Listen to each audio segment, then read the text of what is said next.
microphone. Have I done it? Thank you. That's what they pay for. Chorge Galair, after 6 months as your provisional record secretary, I'm finally sick of this shit. When I ran for this position on committee, Tom Francis looked me in my eyes and he promised me power, fame. He told me people would look at me and say, oh shit, here comes the provisional record secretary. I wonder if he's single. But instead, I've been miserable in this job. Rayhan keeps me locked in his committee and whips me until I write these speeches. I get death threats from freshers claiming I rigged the maidens' final, which to be fair I did, but the guy I went to school with still lost. A bit of me also just dies inside every week because I'm forced to stand up here, play this like South Dublin caricature for you all, and debase myself in front of you. So I've decided to formally resign. But that's not enough for me. I wanted to change things on a more fundamental level. So I turned for guidance to the world's second best homoerotic power couple, behind, of course, me and Rayhan. And that is Elon Musk and Donald Trump. They made a promise to the American people. Well, they made lots of promises, and they're all pretty bad. But one promise they made was to drain the swamp, to cut red tape, remove bureaucracy, toss out the old establishment. Not to endorse Donald Trump, but I think the Hist needs a similar makeover. In my eyes, our entire committee needs replacing, starting first and foremost with sleepy Tom Francis and crooked Ella O'Neill. Ladies and gentlemen, we need to drain this swamp. I mean, look at our fucking committee. Ella, our treasurer, currently under investigation by the Criminal Assets Bureau for embezzlement. Adam, our correspondence secretary, a man who desperately needs to go correspond with some bitches. Emily Fay, our equity officer who runs a freshers fight club behind the GMB. I think Mia's the reigning champ at the moment. But my point still stands, ladies and gentlemen. We're old, decrepit, and disillusioned with society life. We all need replacing. So Rayhan and I have concocted a genius scheme. Fire everyone in the Hist and replace them with freshers. Musk and Trump have the Doge. Rayhan and I present to you the Ornell Freshers Takeover. The week after Reading Week, you, yes you, dear audience, are going to run this fine society instead of us. For an entire week, you can steer the good ship that is the College Historical Society. Have you ever wanted to lounge on one of those red chairs and sip wine on a Wednesday night? Have you Well, maybe you haven't dreamed of possessing the raw sex appeal that comes with being able to say you run a debating society. Maybe you haven't dreamed of doing Ket in his committee with Tom Francis. But dream no further. The Ornell will be the realization of all your college debating fantasies. And the best bit is, if you completely fuck it up and land us in thousands of euros of debt, once the week is done, that's no longer your problem. So if you sign up for the Ornell, you can run the society. You can set the motion for the next debate. Last year we chose this house would rather have a gay son to a thought daughter, so the bar's like on the floor. You can also choose who speaks in the debate. You can take my job and experience the stares of like 50 people desperately waiting for you to shut the fuck up. You can organise afters so you can finally take us somewhere other than Doyle's or Mary's. I've been pitching Street 66 for some time now, so if anyone's listening. You can control the budget for the debate, so like Ella, you can cook the books, business expense your spice bags, and just generally commit white-collar crime. You can even be the auditor. As far as I know, you don't actually have to get dumped to be eligible for this role. That's just an optional thing Tom likes to do every now and again. But having an Eton accent and impeccable bone structure will certainly help your application. Basically, everything's up for grabs for 1 week only. Check the Hist Instagram for more details. The Ornell last year was how I made a lot of my friends in the Hist. It's a great way to just get involved and feel what it's like to run a society.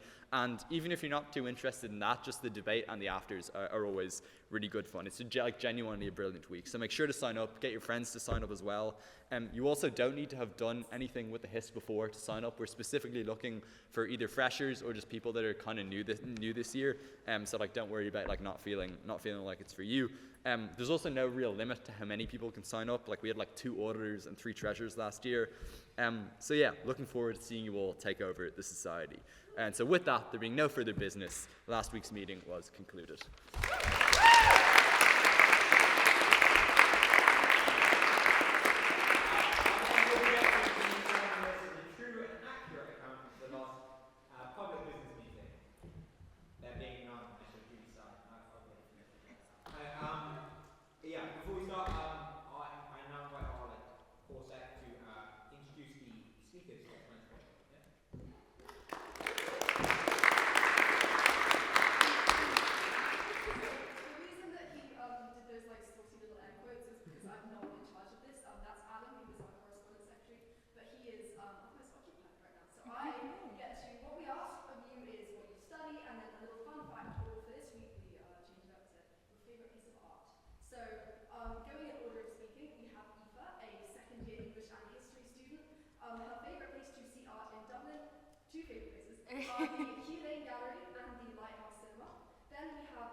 One more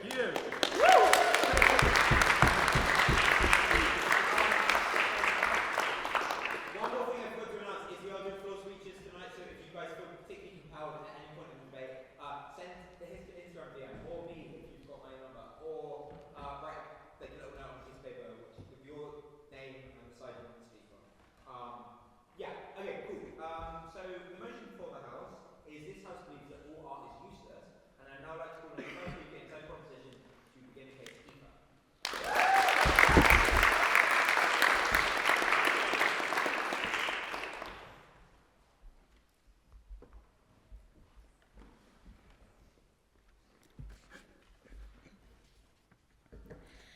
This House believes that all art is useless because its purported use is alien to artistic expression and detrimental to the core values of art.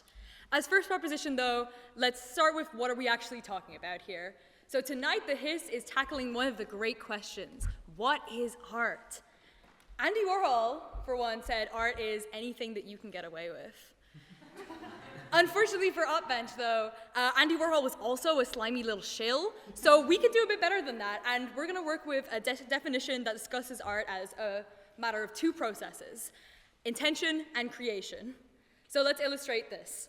We often think about art as an aesthetic or emotional experience that the viewer feels. Art's something that moves us by its beauty or by what it represents. So what I'm going to ask you is, are these mountains that are voting Ron, are these mountains art? Not the photo, the mountains. They're beautiful. They represent ideas of environmentalism, but I think that probably we're going to come to a consensus of no, they are not art. I think that the reason for this is the first quality that I'm talking about for art is intent. These mountains were not created with any kind of intent. There was no one engaged in a creative process to bring them about.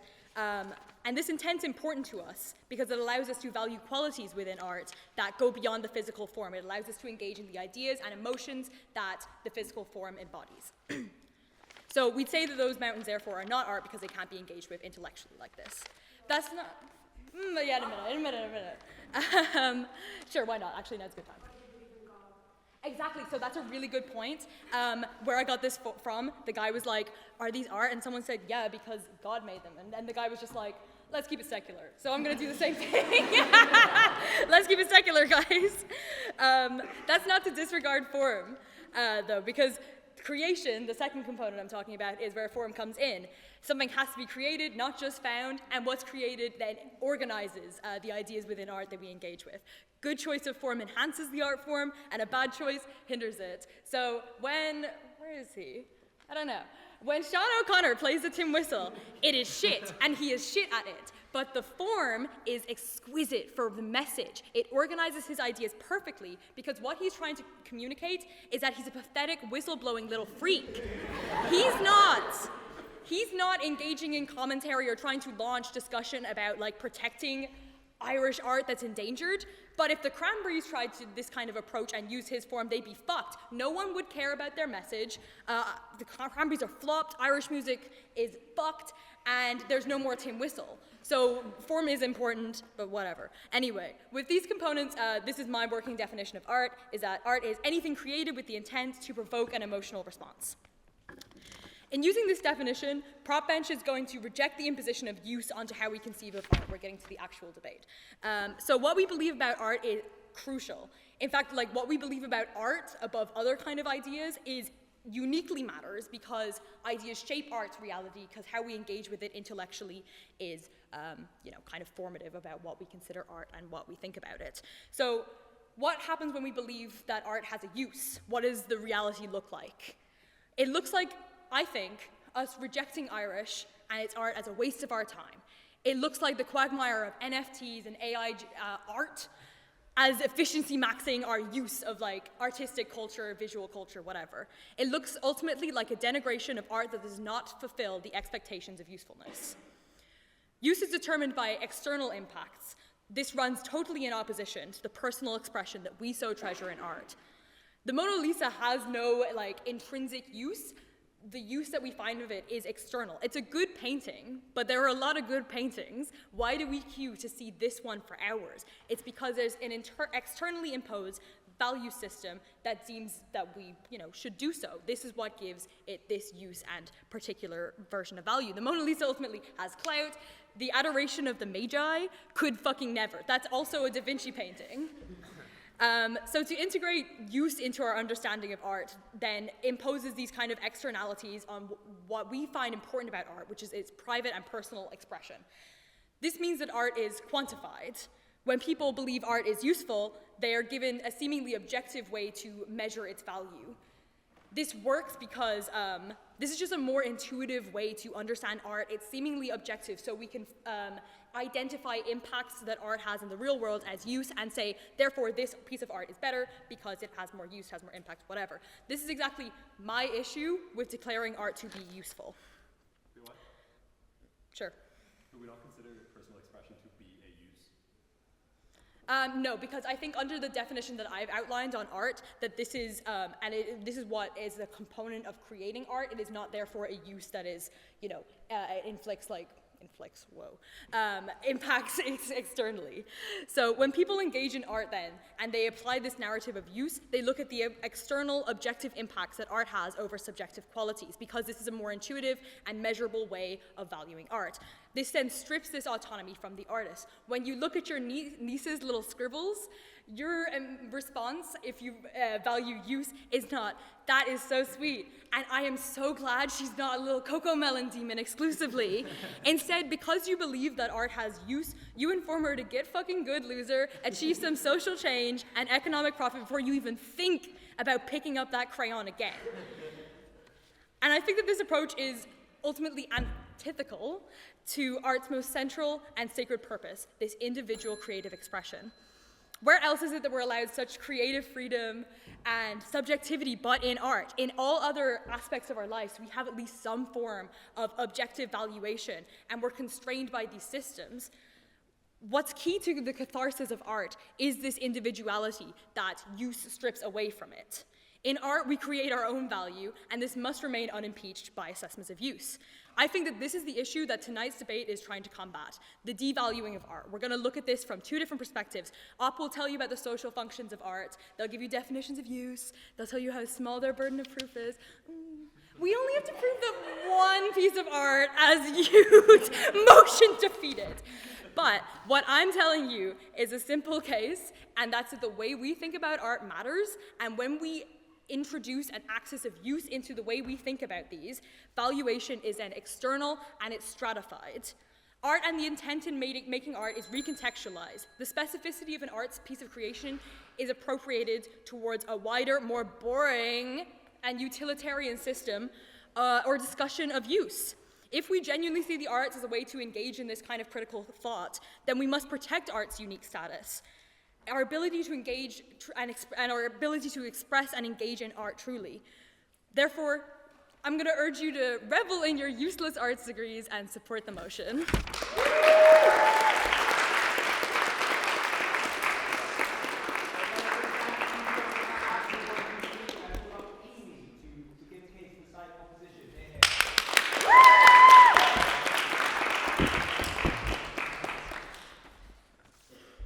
First, a clarification, I'm not in PPES, I'm just annoying. Shockingly, you can also do that as an English student. Okay, I'm opening the speech with a confession, and that is that I love stupid, pretentious modern art. A canvas coated in a single color or a frayed piece of fabric is the ideal thing for me. I've developed a reputation in my family for dragging us to a modern art museum in any city we go to. I'm okay with admitting this fact, I missed a word there, because it is one of the core uses of art, enjoyment. Art doesn't have to fulfill any deeper purpose. If the person making it had fun or the person seeing it had a good time, then art is useful by definition. To be useful is just to have a function, meaning that Aoife is squirreling. Sorry. Quickly though, some uses for visual art. Hitting someone over the head slapstick style, so their head goes through the canvas and they get those little birds flying around their head like you do in Tom and Jerry. Secondly, getting rid of a VisArts member when they approach you, yet again to get you to submit to their end-of-year exhibition. 3, money laundering. Need I say more? 4, hiding your secret lair in Minecraft. Okay. Also, an important thing is that this debate isn't limited to visual arts. I'm a music asshole and a literature asshole, as well as a museum one, so I get to talk about those too. Music is a really easy one to legitimize. The most community I've ever felt was when I was on hour 13 of queuing for Phoebe Bridgers in 5th year. I had the shape of a ghost sunburnt into my leg for nearly a year afterwards, but I also met half of the future English students now studying here today. I am also biased because I learned how to play guitar and banjo and now also get to pretend I'm not shit at both of them to random people subjected to my busking. Again, another use, money. This is the Hist, so I know you'll all be corporate sellouts working for big 4 accountancy firms when you graduate. Art can be a good side gig to get some extra money. I've earned a total of €50 selling stickers online and another 100 or so from playing music on the street, which is almost enough to pay off the chai latte I bought this afternoon. The most salient use of art came through the Trinity encampment for me. It was day 4 or 5, and we were all tired, and we were sunburnt as fuck, and we'd been sleeping on the ground for days. We found out we might get a deal, and the first thing we did was not go to the media. It wasn't taking down tents. The first thing that we did was sing. Whatever, 50 or 60 of us sat in a circle around the gazebo we had in the middle of the encampment. We sang Wagon Wheel and Solidarity Forever. We used art to express the fact we were getting something done. Another thing art is useful for, though, is filling up 7 minutes when you run out of something to say.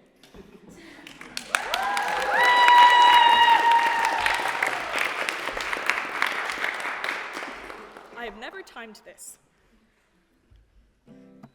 Propositions trying to tell you that all art has no use. So now with the guitar I'm gonna annoy you. I'm a straight man on a first date. What else can you do? Art will make you think I'm deep. Have you ever seen a small child play with paint for the first time? Or a kid in your old class learn that they know how to rhyme? That's a painter and a poet. If you give them help to try, art will make them feel worthwhile.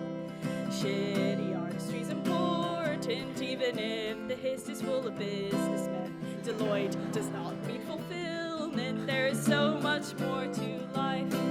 Did you notice there's a paintbrush sitting there on your old desk? It's been sitting there for years, ever since the day you left your secondary school art class. Once you pick it up again, you know you used to find it fun.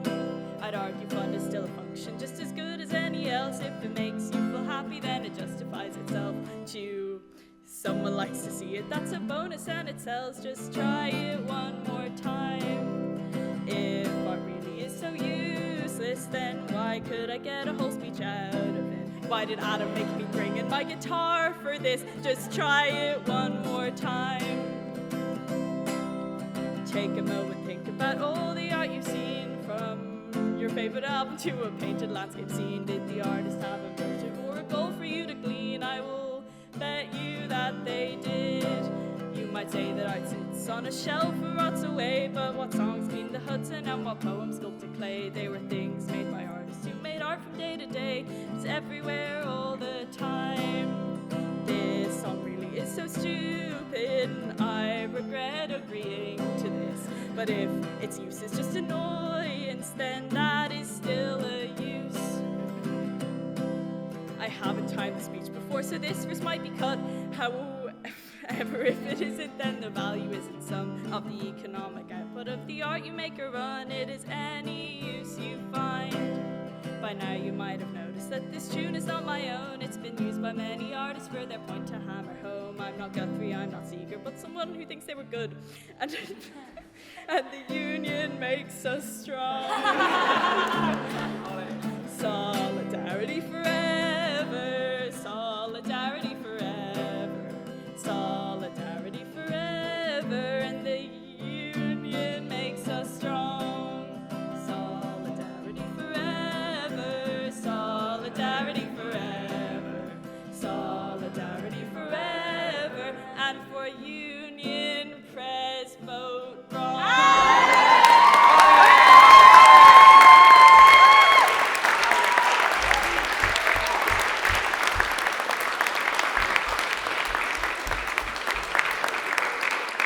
Every reason under the sun, I myself will be cutting that from the video.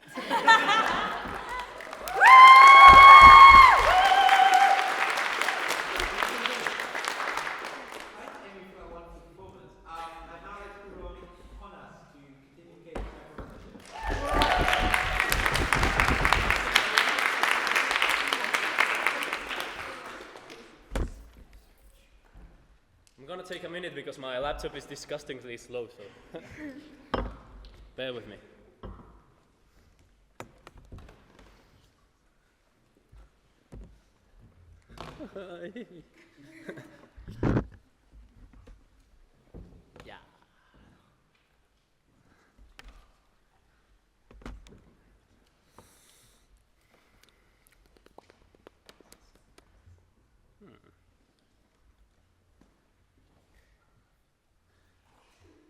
There, it's almost there. There.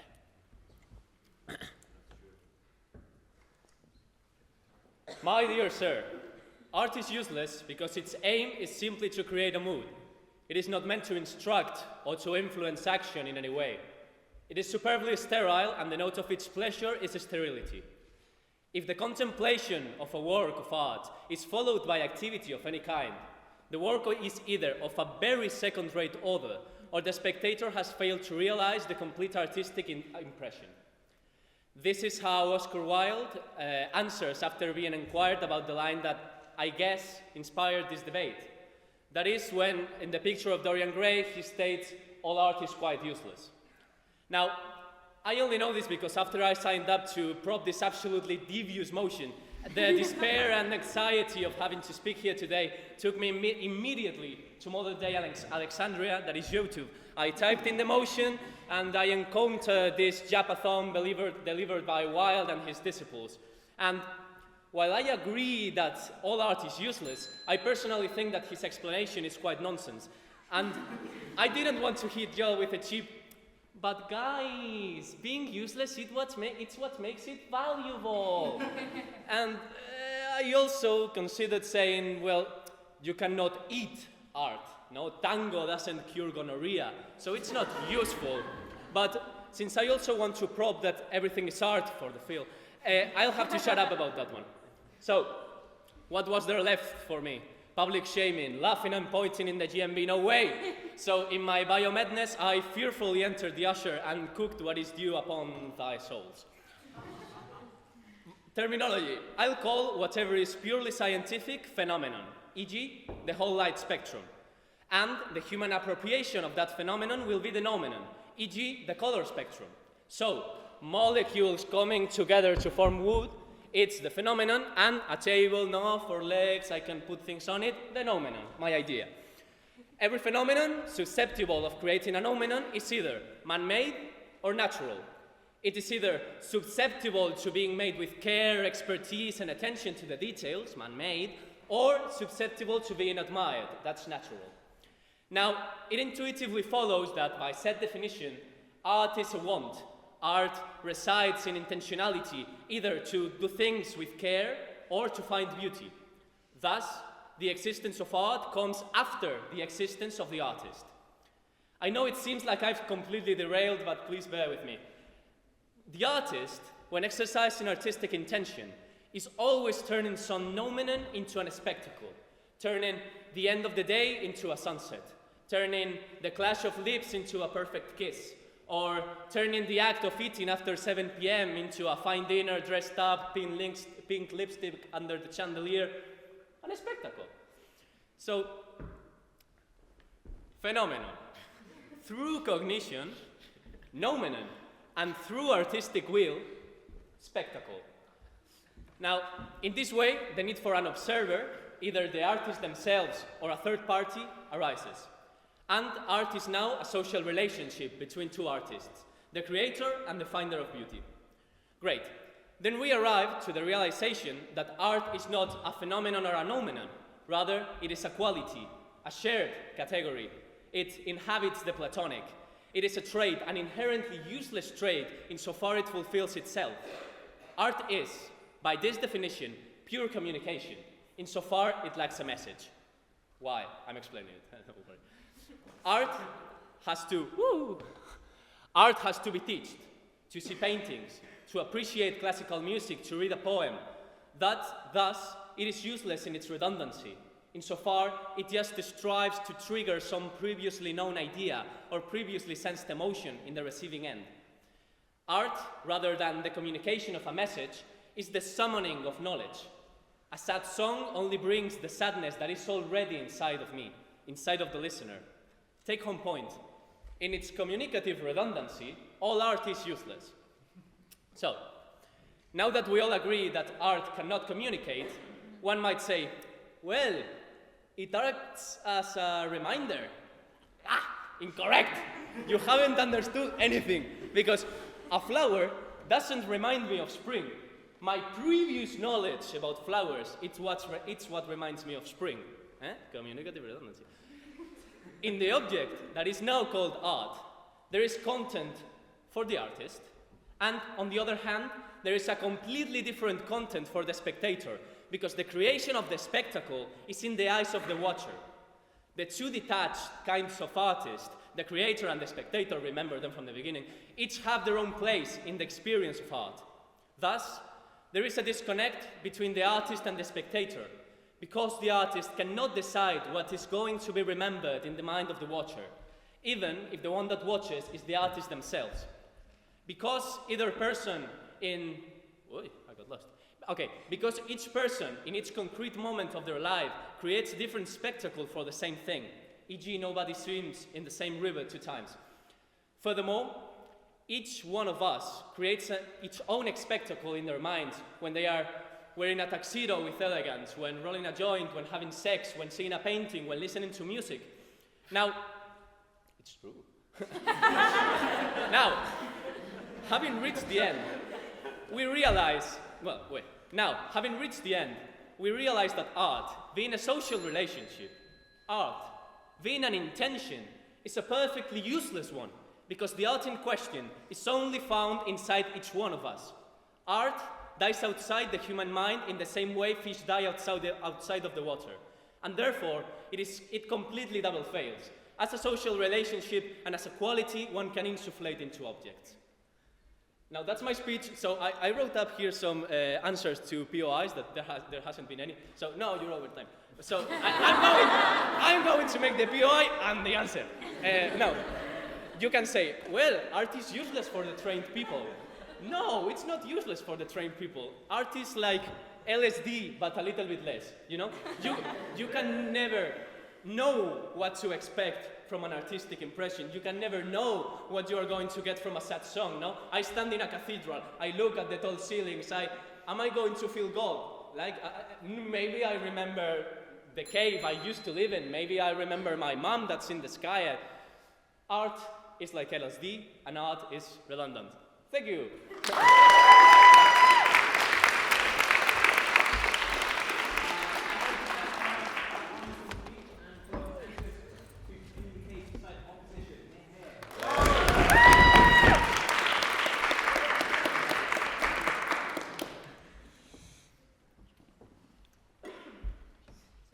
Just like to make an opening remark, just because you don't want art to have a use doesn't mean it doesn't have one. The motion is, this House believes all art is useless. In signing up to speak, I may have hinted to Adam that I could give a mathematical take on the motion, but I'm not stupid and know that this would make for a terrible speech. So I asked him if this is what he really wanted, and unfortunately for all of you, he said yes. So introduction, sorry. Therefore, I will structure this like my lecture notes. The use of this is so that each of you know that you were right not to study maths, and if you do study maths, then I'm very sorry. Introduction. Throughout the following, I will be using the notation and language of sets to make my case. If you're unfamiliar with what this means, well, that's too bad. Define A to be the set containing all things that qualify as art, and let B be the set of all useless things. Remark 1. I have not defined art. Nor indeed will I be doing so in any kind of intentional way. I may later on come to state that some things must always fall under any reasonable definition of what it means to be art. And moreover, I have not yet defined what useless means, and will not be doing so until I have to. That's also because I don't understand debate. Okay, that was remark 2. Oh, no. Remark 2. The motion is now equivalent to A as a subset of B. That is that the collection of art is contained within that of all useless things. Remark 3. If the set A is empty, then the motion is vacuously true, but it is ultimately meaningless, and therefore you should reject it. Defining art in a way that such that there does not exist anything that qualifies as art is nonsensical, since we each of us know that there are some things which are at least widely considered art. And this releases my first remark, and I will return to that later. Remark 4. The motion now feasibly reads, for all A and A is in B, and A is non-empty. And for all of those who don't see things written out in their brains, that is, for all little a in A, capital A, little a is in capital B, and capital A is non-empty. Lemma 1.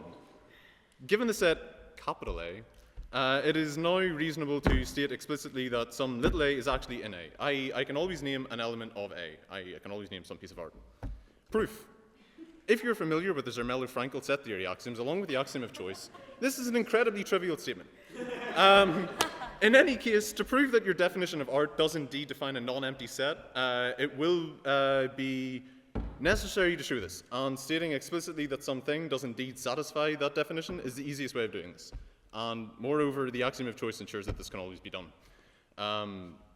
That's the trivial bit. If you disagree with this, consider the fact that you will be arguing that you have a definition of art that makes it impossible to find anything that resembles art. And I once again state that I will return to my first remark later. Lemma 2. The set of things that have use and useless things, whatever that means, are necessarily disjoint. Proof. Obvious. Proposition 1. The motion is logically inconsistent. Proof. Suppose I have sets A and B, capital A and capital B, as defined above, and that A is a subset of B. By lemma 1, I can always pick some little a in A, such that little a is also in B. Indeed, A, little a, is an example of art that is useless, and also shows us that B is non-empty.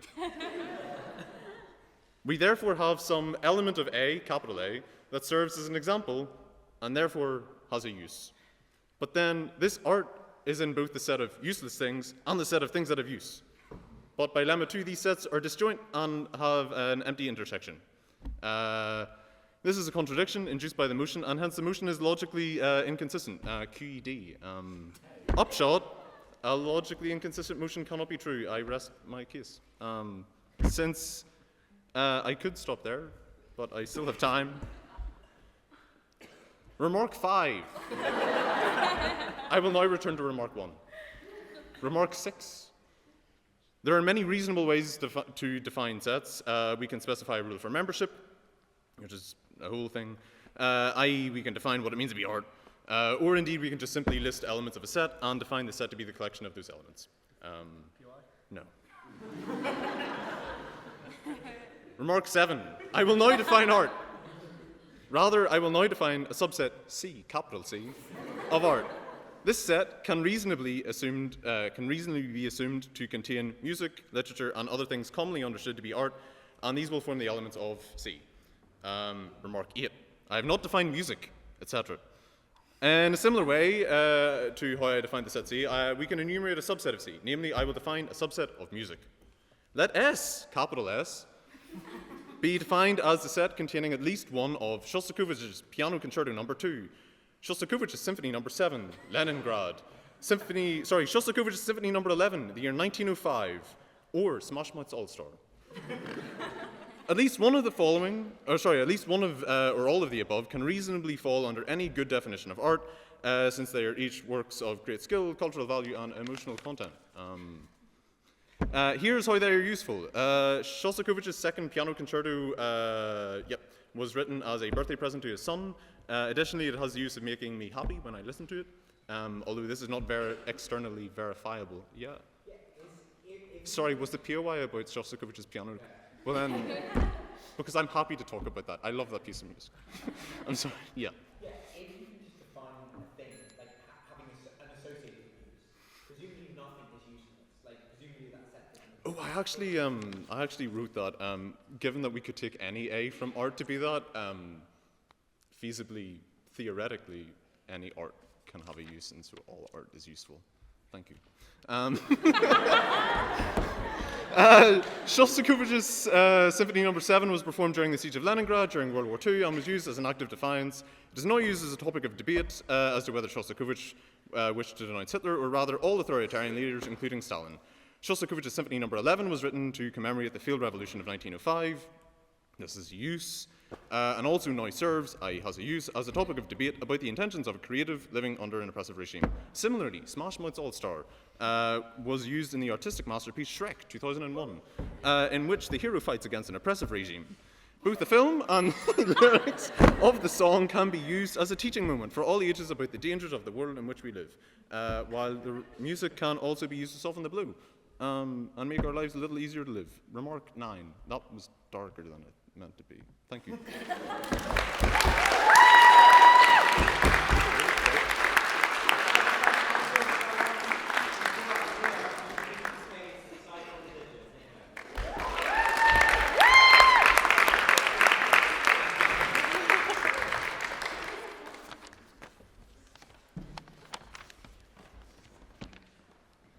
So, useless. It's quite a strong word, isn't it? I think there's quite a few things we could probably agree with that we all think are quite useless, right? Buying bottled water, women's pockets, the filth. But apparently, when it comes to art, we're a little bit not agreeing on this. Clearly, there's a bit of a divide here, right? And I think to solve that, truly, the only way to do that is to look at art itself. So to start, I'd like for us all to look at an artwork that was made in 1917 by Marcel Duchamp, and it's arguably a very important artwork of the 20th century. To make this artwork, he took a urinal, and stick with me here, it was a very complicated process. He took this urinal, and he turned it upside down. Yeah, gasp, am I right? That is the epitome of art. Now this made a lot of people unhappy, but it made a lot of people happy as well. And it in turn contributed significantly to the anti-establishment of art, and it upended these prevailing notions of what art was and what art could be. It entirely and totally, excuse the pun, turned the world upside down. And as a result, it kickstarted a whole new movement of art and inspired a multitude of other famous artworks, including one called Comedian, where the artist duct taped a banana to the wall, and it then went on to sell for $6.24 million. So what the hell are we all doing here, is the question that asks. But what's really crucial about this upside-down urinal was that it allowed for a sort of epiphany within the art world of what art truly is. Here, the entire statement of the piece, and of art as a whole, was the act of making something useful useless was, in fact, the act of making art. It revealed that art valued the undermining of functionality, the utter and complete lack of any meaningful utilization. And ergo, if making something useful useless is in fact making art, is it then not completely reasonable to assume that art itself is useless? Now, obviously the issue here is a little bit more complicated than that. Not all artworks are upside-down urinals, unfortunately. And there does exist an argument that perhaps art is a useful cultural commodity. It, for example, arguably enables emotional expression and connection. It is arguably a statement of cultural heritage. But above all that, and let's be honest here, it is very, very useless. I know we've probably all been there, stood before an artwork as someone beside us goes on and on about how important it is, how it's changed society, how it's oh so useful. And yet, all we're looking at is a banana duct taped to the wall. All we're looking at is a portrait by Picasso that we've all been gaslit into thinking is any better than the portraits we made in primary school that our parents threw in the trash because they were really quite shit, right? I've been to an art gallery where I've watched a video of a girl running around with a rock in circles for a while, and another one filled with hallways upon hallways of Renaissance paintings that essentially exist only as statements of elitism and conservative ideals. The only real use any of that has, truly, is as firewood, and you can't convince me otherwise. No, thank you. Art is useless. It is useless as a statement of cultural heritage, as it is inherently ever-changing and first and foremost a personal expression only of the artist. It is completely subjective, making it unreliable as a statement of cultural identity and emotional expression, and it is essentially superficial and inaccessible. A tool or object is useful only when the creator's intention for its use is fulfilled by the audience or user, and the innate subjectivity of art makes this impossible. Beyond being something to just look at, all art is inherently useless. And no, looking at it is not a use. I can look at a scissor, I'm not using it then, am I? It's not, looking at it's not a use. I'm not going to hear that argument. And I would know, frankly, because before I moved here, I actually did 6 months of an art and graphics design course. Now, obviously, I just chose to avoid pursuing a career in the creative field. It's quite an unstable career path, not enough bananas or urinals to use there. And eventually chose to study history and English here, which is just really known for its job security. So I'm really good at making choices. But I bring this up because being there felt like a very unique opportunity to look behind the curtain of art. Here was a chance to see art as the artist intended, to see the use they themselves intended their artworks to have, right? No. This was truly the embodiment of no thoughts, just vibes. Salvador Dali once said, "I don't need drugs, I am drugs." And this was frankly the kind of energy they had there. One of the students did a piece where he filmed himself staring into a mirror for 6 hours straight. And I kid you not, you can see him go insane in this film as he just stares and stares and stares. And that was kind of the energy that everyone had in creating at this school. It wasn't about making something useful, it was about making something. Here, art's uselessness allowed it importance. It became about something more than the practical, functional boundaries dominating the other aspects of everyday existence. The freedom from being confined by useful invited introspective and engagement. It invited us to consider life and ultimately ourselves in a way beyond pure utility. So yes, all art is useless. That's the point of it. If art was useful, it would be entirely without its impact. And having an impact is not interchangeable with having a use. Women's pockets are inherently useless, but they still have an impact on our everyday life. The subjectivity and elusiveness of art makes it inherently useless. In 2021, the Art Gallery of Aalborg paid an artist 70,000 euros as a commission for 2 artworks inspired by his previous portfolio. In return, he delivered 2 completely blank canvases titled "Take the Money and Run." And that, my friends, is art. Thank you very much.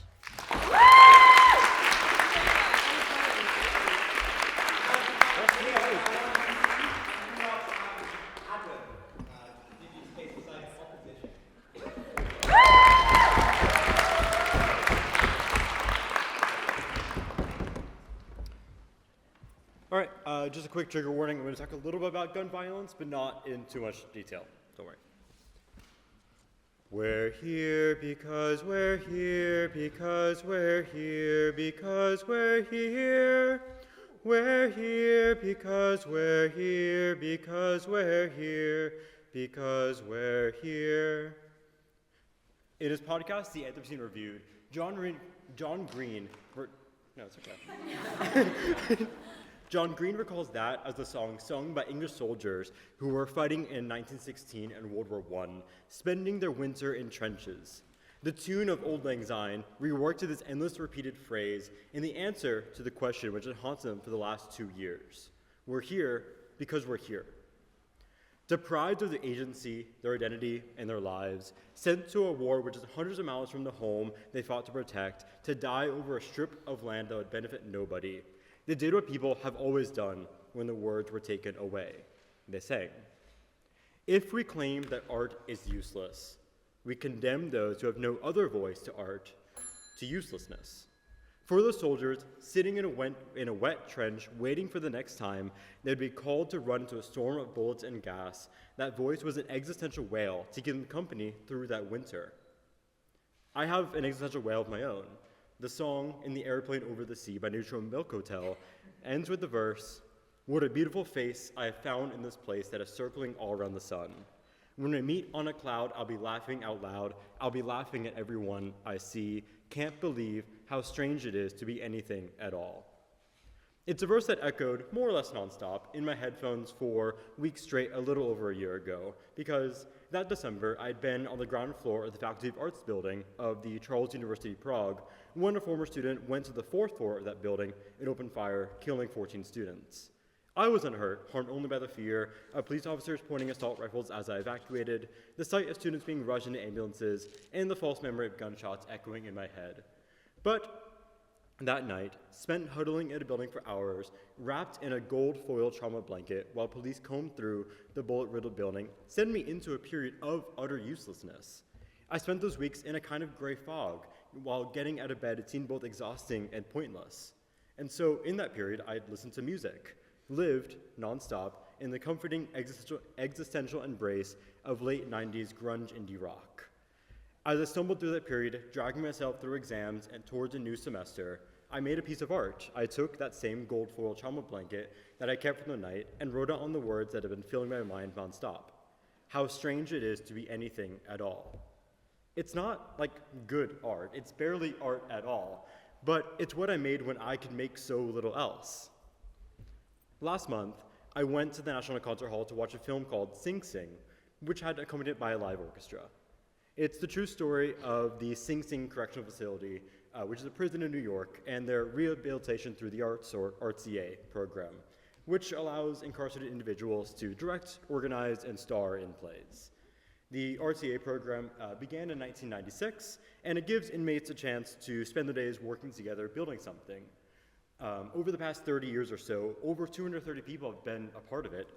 They participate in workshops, they work together to make these kinds of plays 2 a year. And so in America, prison system's bad. Over 60% of people end up going back to prison after they get out, and so they just spend their lives in this endless cycle of not being able to participate in democracy, not able to really make their lives better. But for those who participated in the RTA program, that 60% is less than 3%. But back to the movie. In Sing Sing, Divine G, who's played by the Oscar-nominated actor Coleman Domingo, is working through this play, and unlike their usual sort of Shakespearean fare, it's a comedy written by the program's director. It has, that's not the right page, it has, according to the inmates' requests, everything from like Egyptian pharaohs to gladiators to a Hamlet soliloquy. It's this perfect picture of ridiculousness that they put to life on stage. But in the film, it's not Coleman Domingo as Divine G who's the real heart of the story, but Divine I, another prisoner. And he's not played by someone like Coleman Domingo. He's played by a guy named Clarence Macklin, who's playing himself. The credits play at the end, and it reveals that time and time again, most of the people in the film were not professional actors, but former inmates, the same inmates who are playing themselves, who are getting to revive the art that they once made, who get to relive this moment in their past and work through this moment. Each one gets to share their story, to express their pain and hardship and their celebration at their time in their life, and each was given the same salary and the same revenue in the film as someone like Coleman Domingo, as someone like the director of the film as well. The whole thing is an emotional film, but it was this moment, the credits, that like actually almost brought me to tears. Because there, in a place where these men were confined to utter uselessness, their agency full and taken away, dragged out of society and silenced, they made art. They acted and sang and wrote, expressing themselves in a world where no other expression was possible. Yeah. Yeah, if the art didn't like help, or was it still worth it? Like if the art didn't help them get back to all like, grief and everything, was it still worth it? Absolutely. I mean, one, I've already talked about the recidivism rates, but even if we don't accept that, then I think that just them getting to express themselves is a use, and I'll get to exactly why later. When their present was the confines of a cell, and even their future was tainted by the knowledge that they would always bear this label of ex-convict and the lost years of these lives, this is something which is helpful. Because I refuse to believe that these men are useless, and so their art, their only voice must be useful. Art cannot be useless when a voice of the voiceless does not need to be a riot, when it can be a song. Because art is our voice. It is humanity stretched into something tangible. When we have lost everything else, we sing. We turn to art when we have no other ways to survive and create. When we need a way to express how strange it is to be anything at all. When the soldiers in the trenches called out the endless, repeated refrain, "We're here because we're here," it was a call to the pointlessness of their situation. But it is, equally, incredibly hopeful. Why do we make art? Because we have to. Because it is the only thing to do when you can't do anything else. Because it is answer to the question which has haunted humanity since we've begun to question anything. Because we're here, because we're here, because we're here. Thank you.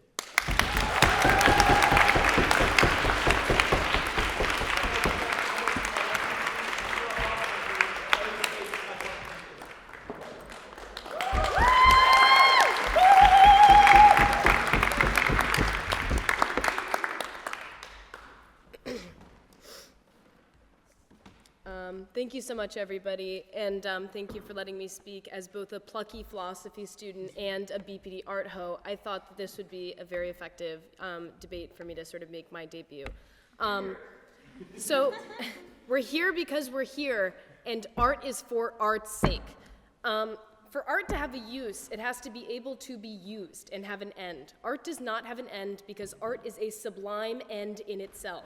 If we play the definitional game of considering use as any impact, everything is left standing, and yet it is empty of significance. Here, everything exists factually on its face, but in this dialectical deceit, utility itself does not exist. To avoid ambiguity, while charitably retaining a broad conception of utility, I propose an undeniable feature of utility as use and used. For something to have the property of utility, it needs an end. To use a cup, I drink, I set it down. To use a person, I lie, I get what I want. There is something I can take advantage of and a benefit I receive. If I can use something, it means it can also be used, beginning, middle, and end. Yeah. Is embroidery not art and also useful for holding my jeans together? I'll get to that. As for art, I would like to thank the Supreme Court of the United States and Justice Potter Stewart. When he was asked to describe his test for obscenity, aka pornography, in 1964, he responded, "I know it when I see it." And that is good enough for me for art.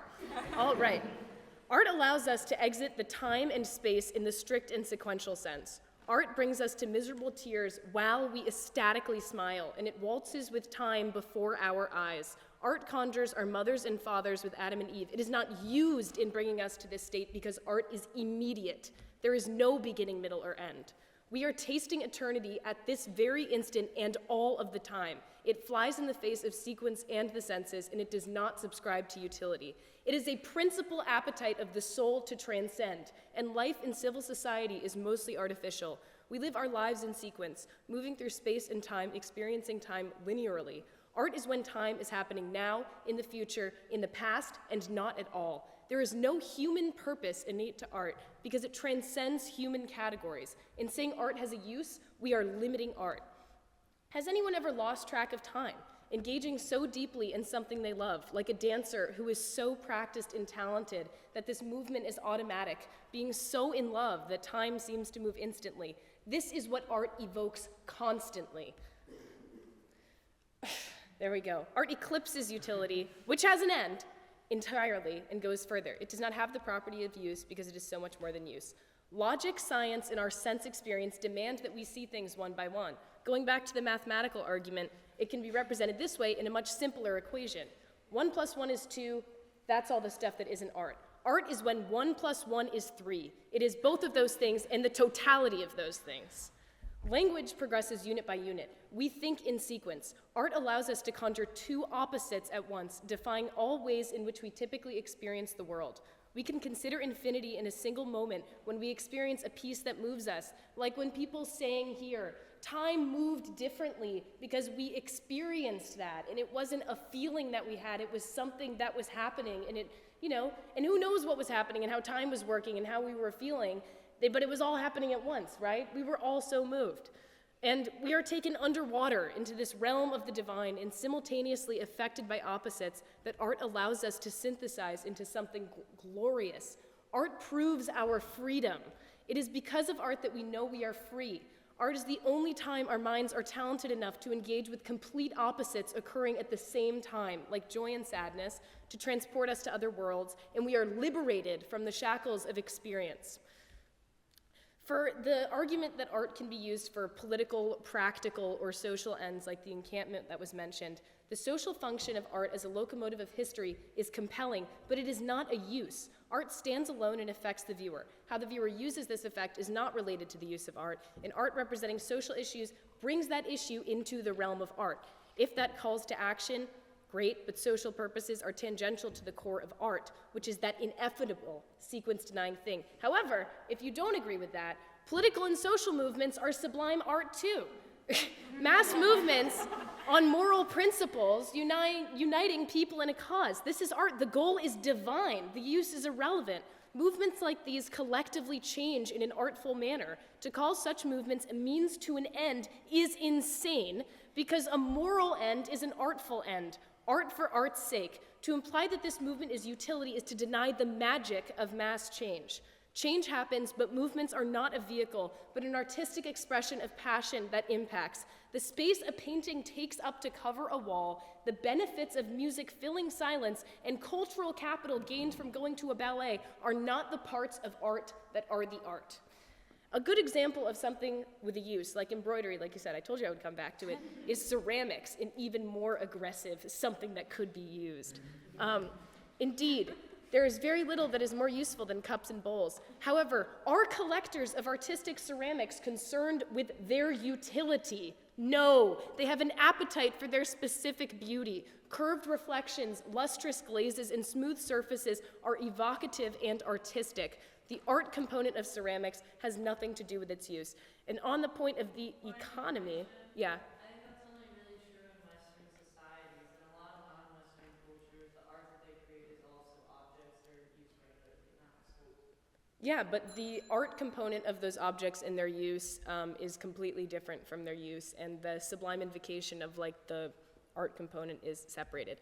And as for the economy, the essence of art is not commercial. There is a difference between the retroactive commodification of art and it having a use. Just because what we call art can enter the economy does not mean that art in the strict and divine sense has the property of use.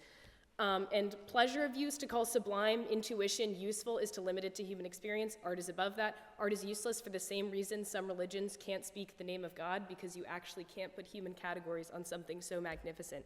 Your arts degree is useless because you are studying something that is more important than use. To relegate art to something of use is passionless and denigrates the special and magical nature of art, and it allows us to taste eternity. And I implore you all, including my opponents, the enemies of the beautiful, to see the world in a grain of sand and heaven in a wild flower, hold infinity in the palm of your hand and eternity in an hour. Thank you.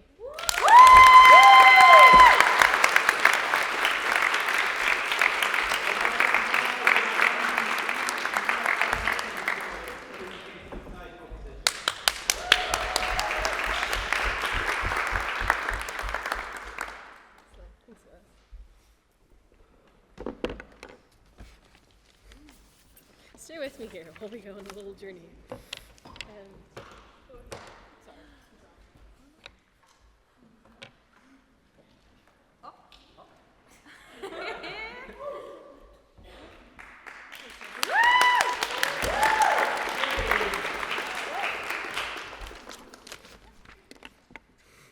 Just a little trigger warning, I'm going to do a brief reference of sexual violence, which I know seems weird with the banana, but I promise it's going somewhere. Okay, so why is there a banana here, you might ask? It actually is a bit of a questionable banana, because I haven't made it in a while. But you know, it's a banana. The reason why the banana is here is not for the banana's sake. A banana is just a banana. Oh, I hope this works. Okay, maybe not. Pastels it is. Okay.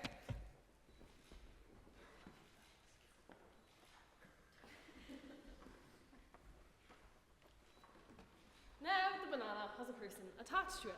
Why? Because this very piece, well, not this exact one, was taken down in a museum in Poland because it was deemed too political.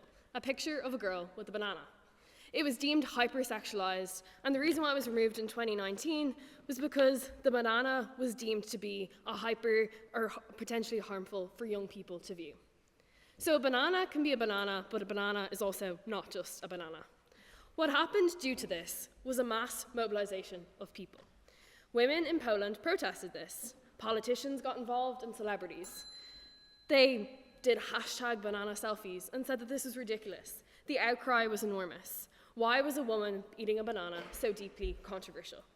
It got to the very heart of what I think this debate was about this evening, about how art is a means of expression and a means to an end within itself, in that it can bring joy and utility in the joy of just creating things. But it also offers a broader purpose. Art is often the first thing that is suppressed. Art is often indicative of any right-wing shifts in government or policy like this piece here. That bananas were seen as representative of liberation, of freedom. So what do? We suppress it. If art was useless, why do oppressive regimes use it all the time? Why is banning books, censoring paintings, and imprisoning musicians an indicative part of dictatorships and authoritarian regimes right throughout history? It is because art moves people.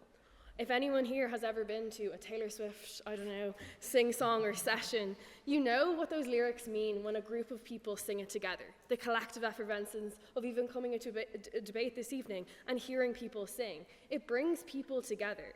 It is not the fact that we're all just sitting in a room, rather that we're doing something communally together that creates art. It creates connection and it moves people. It also has a deep political power. And that can be seen today, where book bannings are rife across America. We can see that the singular story of the American identity, of the American dream, of pale, male, and stale, any threats to that are being brought about with bans, because critical thoughts or the ideas of questioning things, or art itself, art and literature, art and film, question those things, and they often question who we are within them. And then I found a little Pinterest quote that was kind of funny, which is, the earth without art is just Think on that. But yeah, now it gets a little bit more serious. A girl was born in St. Louis, Missouri. Due to her parents' tumultuous marriage and subsequent divorce, she lived with her paternal grandmother from an early age. Returning to her mother's care briefly at the age of 7, this girl in America was raped by her mother's boyfriend. He was later jailed and then killed upon release from jail. Believing that her confession and trauma had led to this man's death, she became mute for 6 years. During her time and into her teens, she moved back with her grandmother, and instead of speaking, she wrote. She turned her pain into poetry. She wrote essays, she kept journals, she read books. She was inspired by great artists of her time and in the past. That woman was Maya Angelou. Her work has not only moved so many throughout history, but she also wrote texts like Why the Caged Bird Sings and became seminal in the work of artistry in the 20th and 21st century. On the motion tonight, I think Maya would have said what she was quoted saying, is that art is not a luxury. Art is a necessity to our lives. Art explains to us, or at least questions things that must be questioned. Art connects us to our humanity. It enables us to question who we are. So, well, that's a little bit of the serious point done. This is also the last time I will speak in this chamber. So, I wanted to end on a little thing I just came up with. I'm nothing special. In fact, I'm a bit of a bore. If I tell a joke, you've probably heard it before. But I have a talent, a wonderful thing. Because when everyone listens, when I start to debate, I'm so grateful and proud. All I want is to sing it out loud. So I say thank you to the Hist, but more importantly, the Phil, jokes, and the members of this building. Thank you for the joy they're bringing. Who could live without it? I ask in all honesty. What would life be? Without a song, a dance, or art, or debating, what would we be? So thank you to the art. Thank you to the artists, to the people who pour their pain into pages. Thank you to the people who are brave enough to tell their stories through mediums that often exclude them from it and from structures that would otherwise oppress them. Thank you to the people like Maya Angelou who are brave enough to tell their stories through compelling art. And thank you to the people who make beautiful things every day. Thank you.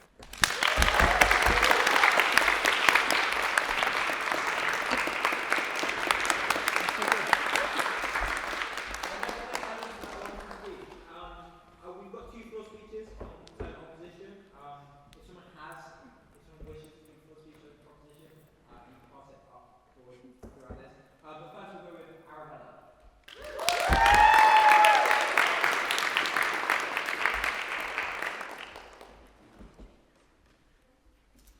Hi. This is really good. Did you do that? Okay. I will be speaking on the opposition. How long do I have? 3 minutes. Okay. I'm an art history student, so I hope I'm right. Okay, there's this guy called John Ruskin, and he wrote a treatise called Stones of Venice in the 1850s, and it's really long, but basically what he does is emphasize the connection between artistic integrity, craftsmanship, and the broader culture of a society. So when a society values beauty and precision in fine art and design, this translates to a higher quality and standard for goods that are mass-produced for that society's use. He critiques the prioritization of efficiency over craftsmanship and artistry because that degrades the quality of objects and the moral fabric of a society. So then William Morris comes along in the 20th century, and he says that fine art and craftsmanship should be integrated into all forms of production, not just for decorative art. And we talked about ready-mades, Marcel Duchamp's urinal. that was in the 20th century, and basically what they were trying to do is liberate things from the factory floor and show that goods can also be fine art and that these things can happen at the same time. This proves the utility of art really on its most basic level. You know, art is the things that we use every day. Their design and quality are informed by how a society practices and integrates fine art. Non-Western cultures have object-based art markets. So like sublimity, like what fourth proposition was talking about, is a really Western concept. In non-Western cultures, the art and the utility of that art they're bound up in the same thing. So you see these beautiful rock crystal ewers that were used to hold liquid, or illuminated manuscripts, that's Western, but whatever. But we have it with the Quran, I guess. And really ornate instruments, dishware, armor, jewelry. And even if you don't buy that, there was an artist who transformed 20 million tons of trash into a park on Staten Island. You know, that too is art and design.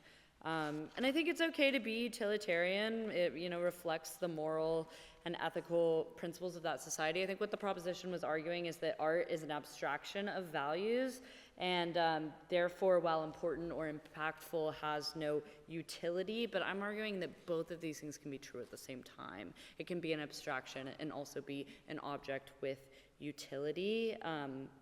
Art and the values that it reflects, these things are intimately linked with one another. Yeah, the quality of our goods are the quality of our beliefs. So.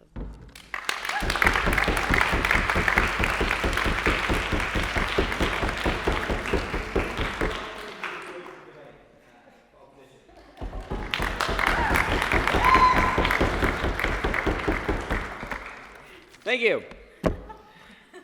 Before you, I stand, not only as a tipsy 19-year-old, dragged here by my much smarter friend Harper, but as living proof that art is not useless.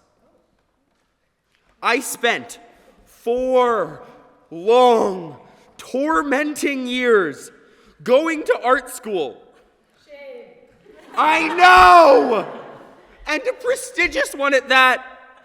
I walked the same halls as Tupac and Jada Pinkett Smith, proving that art just gets you shot or with 2 marginally less talented children.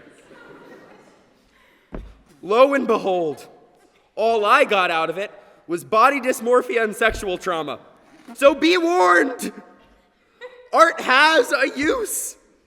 How else would rich, failed children squander their parents' wealth? How else would their parents launder money to avoid their taxes? How else will someone torture you on a first date, if not with making you watch Pulp Fiction? Art is terrible, but we need terrible things. Terrible things have a use. Art is not a dialectic. It is a vain expression of the most vile part of the soul. It is the ego being forced into my fucking eye holes. But when we get down to it, it is still useful. Let's forget our high-minded ideas of tragedy and beauty and fucking math and just think art is giving us something to do on this dreary Wednesday evening. It's giving me an excuse not to write my midterm essay. And it's giving me an excuse to support my friend, who I care about a lot. Listen, did I start writing about the other side and then realize that it was stupid and switch? Maybe. Yeah. But hey, art can do that to you. So thank you. And thank God for art, as terrible, terrible as it is.